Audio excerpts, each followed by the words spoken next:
Zombie apocalypse.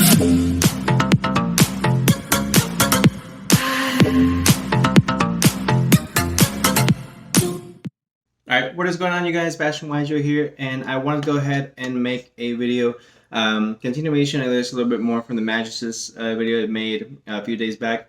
I want to go ahead and talk to you guys about the Drytron deck. Now that we have the actual ban list, I can make a little bit more of a better analysis, because that was a big con of the deck beforehand, is that there was a lot of decks that were under still speculation. So I wouldn't really call it like a con of the deck.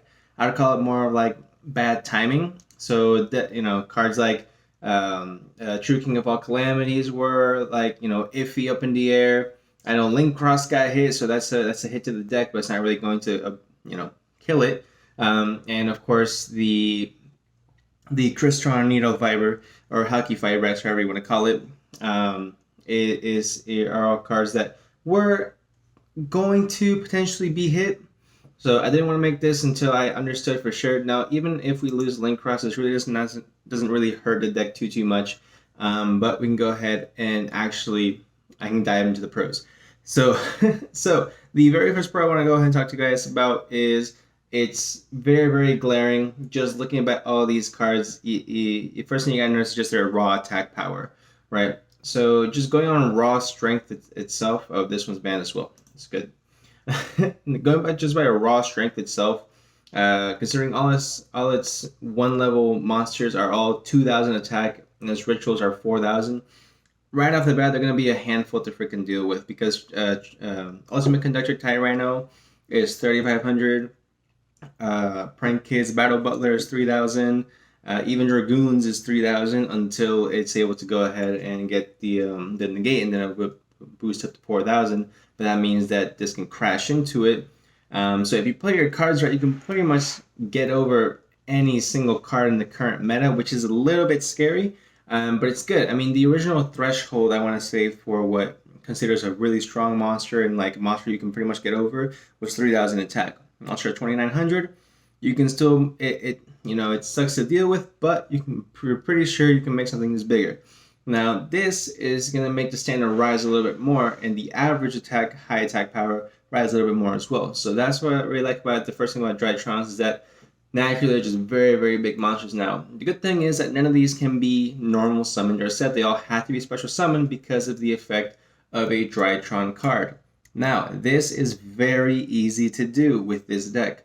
I believe, was it the Drytron Nova? You can special summon a Drytron monster from your deck, but it's right here in the end phase. I guarantee you that last part does not matter one bit, because you're going to go ahead and use its effect to go ahead and the Drytron effect monster that somebody's going to use their effect to either search something, or you're going to go ahead and just ritual it off to go ahead and summon your big guys.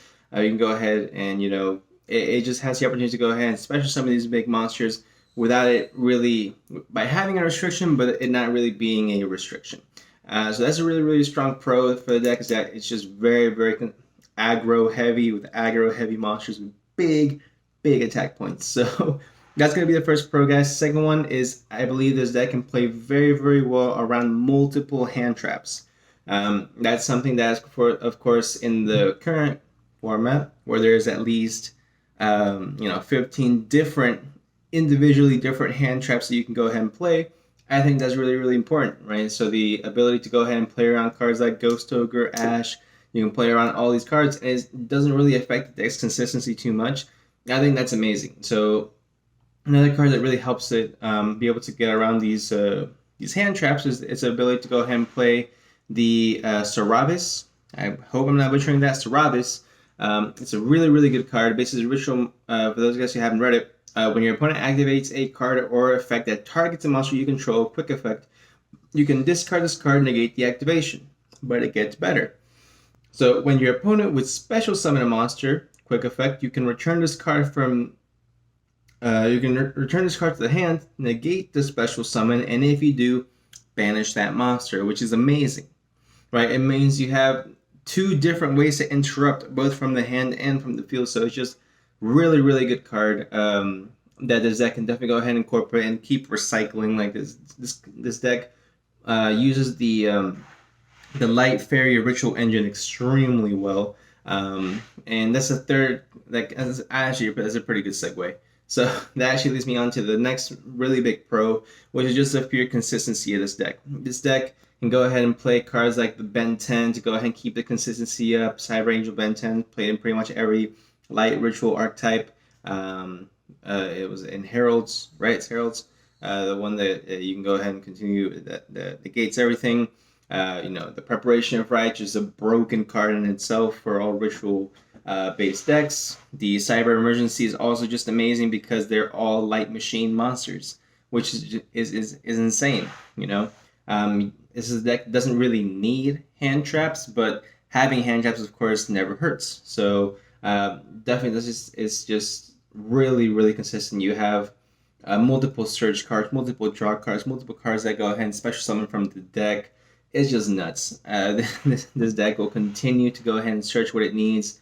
If anything, I would probably recommend playing Droll against it, but even then, it doesn't really need to search that much. As long as it gets the one, it should be good. But I think the consistency of this deck is something that's really scary for a combo based deck. That's something that you see a lot with when Zodiac first came out is very strong and very consistent combo deck, and you're able to go ahead and your plays. The biggest thing with playing combo heavy decks is the fear of breaking, but I think this really gets around it. I just noticed, it's funny, if you guys look here, I am trying to make a Dragon Maid deck. Rob, a good friend of mine, actually said that they're trying to go ahead and make Dragon Maids good, and they just could not do it, so that's something I'm doing, but that's for a different video. So that's really for the pros, guys. Again, we'll go ahead, quick summary. Very aggro heavy monsters. You can play around multiple hand traps, and lastly, the consistency between Preparation of Rise, Ben 10, Emergency, Cyber Emergency, I should say, and just the overall effects of these cards is just absolutely ridiculous. And yeah, that's pretty much it for the pros. So, and there's two real cons I saw with this deck. The first one was why I hesitate to go ahead and post this before the ban list, and it was basically because cards like Link Cross, Tricking of Calamities, Helki Fibrax, they were all on the verge of potentially being banned, if not limited. Limited doesn't really do too much, but they were all potentially being banned. So that's why I wanted to go ahead and wait. We know Link Cross is out, but it does not hurt the deck that much. Yeah, it breaks a few of the combos that it could have done, but it's not going to really affect the deck. As far as cons to the deck, the real main con I see with it is that it does rely on the extra deck a lot. I mean, not the extra deck, I'm sorry. On the graveyard. Completely different. It relies on the graveyard a bit too much for me as far as where it's going to be activated effects. So unless you draw the ritual card with the necessary attack points, if you summon an Abyss Dweller or something, and I say that's something that, and the only reason I point that as a con is because there's a lot of decks coming out lately that revolve a lot around moving cards in the graveyard and whatnot. I know Prank Kids do that. You do that a lot with the Infernal. We're gonna move around a lot of cards in the graveyard as well. Virtual Worlds move cards in the graveyard, so means the Abyss Dweller is going to be coming back to see popularity most likely. I pretty much guarantee at this point, to be perfectly honest with you. I'm putting it in Midex as well. I'm pretty sure I put it in my Cubics, and if I didn't, I'm putting it in my Cubics. But that's the main really con. It's just that the way the format is based right now, a lot of decks are starting to be more graveyard heavy, and the more that consists of, the more people are going to be able to decide or prepare for the graveyard strategies, which means people are going to be very prepared to play against this by playing cards like, maybe DD Crow we see come back.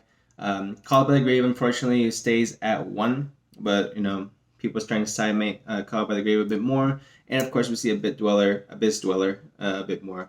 So pretty much the main con for this is just the way the current format is, that is prepared for it. But I just don't think that the players, including myself, are prepared for how strong this deck can really become. I think it has a lot of really great potential, and I'm really excited to see what it can do. So that's pretty much it for the video, guys. If you guys did enjoy, go ahead and leave a like. Also, if you have not watched my initial balance reaction from my car, it was really funny. Actually, my friends hit me up while I was at work at around 12:30, and they said, you know, the ban list has come out, whatever, and I didn't want to take my lunch yet, so I just kind of went to the parking lot in my car, and I was like, all right, cool, let's do this. So that is pretty funny. But yeah, if you guys did enjoy, go ahead and leave a like, subscribe for more videos, and I will see y'all in the next one.